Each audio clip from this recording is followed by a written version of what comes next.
साबिक सदर आसिफ अली जरदारी का कहना है, हम मजबूरी के तहत इत्तेहादी हुकूमत का हिस्सा बने हैं।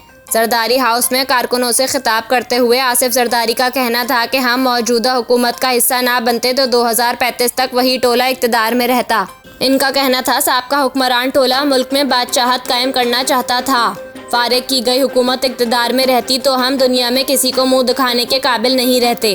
उन्होंने कहा कि हालिया तूफानी बारिशों ने सिंध का स्ट्रक्चर तबाह कर दिया, जिसे बहाल करने की कोशिश कर रहे हैं। मुल्क की मुआशी बदहाली और बेरोजगारी का अंदाजा है। इक़्तिदार में आए तो रोजगार देंगे। आसिफ जरदारी का कहना था, आइंदा हुकूमत पीपल्स पार्टी बनाएगी और बिलावल भुट्टो जरदारी वजीर आज़म होंगे। आपने जिस तरह मेरा साथ दिया, अब बिलावल भुट्टो और आसिफा का साथ दें।